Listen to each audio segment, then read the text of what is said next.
Hello and welcome to episode 7. For the benefit of the video, I have gone and got myself a little coffee.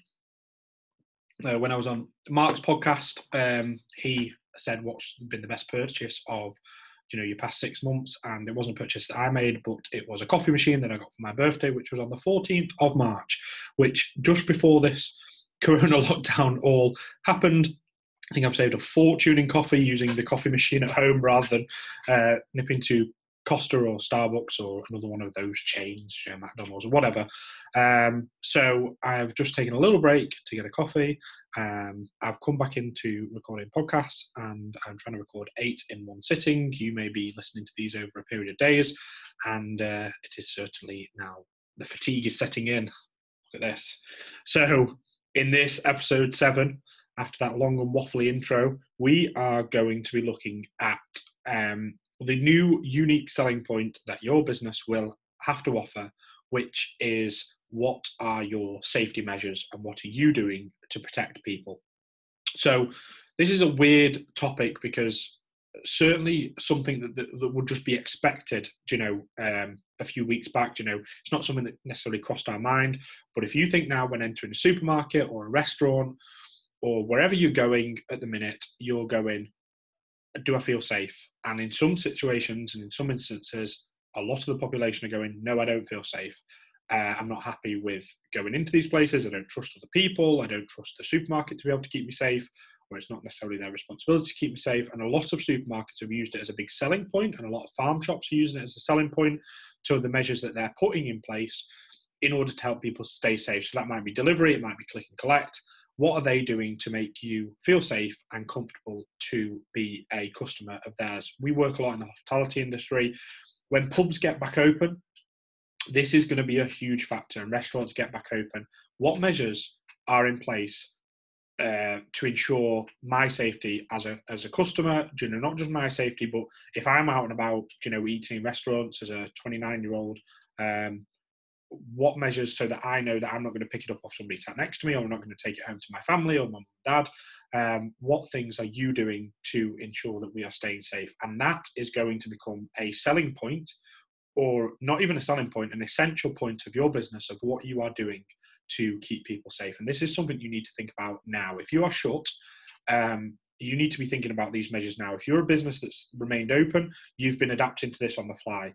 You're going to have some businesses that shut 3 or 4 weeks ago now that may open in 2, 3, 4 weeks time, 2 months time, who knows when we're going to be back open properly, that have kind of missed this period now. We've not all been in supermarkets. A lot of us have been in supermarkets or shops and seen the social distancing measures that are in place, the tape on the floor, the one-way systems, the shielding protectors in front of staff. I'm speaking on the 28th of April at the minute. The government in England are not necessarily recommending face masks. I have worn face masks at various points during this and gloves. And the Scottish government have come out and recommended or starting to encourage the use of face masks. Other countries are recommending face masks. We seem to be lagging a little bit behind in England in certain stuff, whether it was testing or whatever. Seems to be, it takes us a few days to catch up and realise that, maybe that was a good idea. So I suspect that face masks will be something that are prevalent. So if you're a pub, could you be getting some supplies of face masks now? They're going to be hard to come by. They're going to get expensive. So could you at least start to get some supplies in now? So if you can open in 2 weeks' time, do you mean that all your staff are wearing face masks? Are you going to insist that customers wear face masks? What social distancing measures are you going to have in place? A certain amount of people at the bar, distance from the bar, cleaning glasses if you're a pub, plates? What processes have you got in place?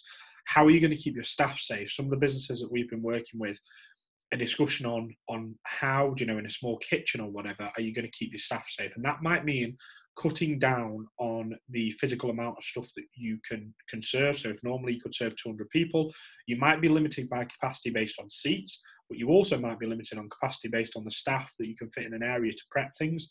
It's going to be very important to keep your staff safe during this time. I was just listening to, there's discussions at the minute about the Premier League, and Simon Jordan was saying, who is an ex-owner, I think, of Crystal Palace, Simon Jordan used to own, and made a good point to say that if we, as employers, force staff back into the workplace, which could happen with football, let's say, and then somebody gets coronavirus and even in the worst case scenario dies. If we haven't put safe measures in place, I wouldn't be surprised if there's some corporate manslaughter cases come out after that. And corporate manslaughter, for those that aren't aware, for the business owner, doesn't just mean big fines, it means jail time as well. So if you're an owner of a business, it's something you need to take very, very seriously. Not just for those reasons that you could end up in prison or with huge fines, but as a person who takes responsibility for their staff and who is a caring person who needs to be careful. I've been in some shops today even, and I'm not sure that all staff are taking it seriously enough. And to me, that comes from their employer. We've been meeting with one of our customers today who owns a fishing lakes and discussing ways of how they're going to get back open again. I'm not going to discuss too much of what we're discussing at the minute because it's changing all the time and I don't want to set an idea of necessarily what we're doing, but we're going to look at, we have to look at payments online.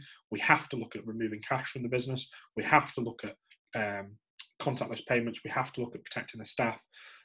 We have to look at click and collect options. These are the things that all businesses are looking at the minute, and they don't have a solution for this at the minute. So we are working on these things as we go. It's something that's going to come up with our pubs.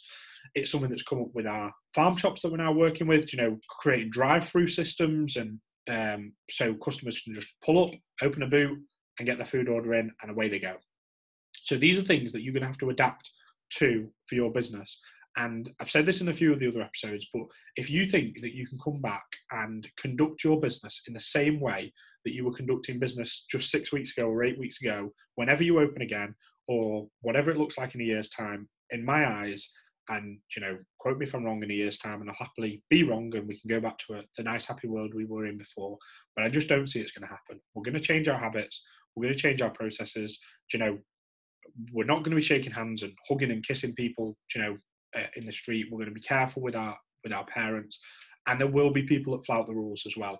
And it's on us as businesses to impose them rules and encourage staff to enforce them rules and give them the power to know that it's something that we believe in. It's not just about the safety of the person we're protecting, but it's that network away from them as well. We know that we're trying to shield the elderly at the minute, and I'm sure my parents would love to hug and squeeze their grandkids at the minute, and we're all making sacrifices, but we have to remember, we have to protect our staff, we have to protect our customers, and we're going to have to change our ways, if not temporarily for the next few weeks or months or years or whatever it takes, but more than likely forever this is going to change us. So be thinking about that. Don't rip up whatever you did previously. I hope this is the end of the phrase, this is how we've always done it. This is how we always done it is not an excuse.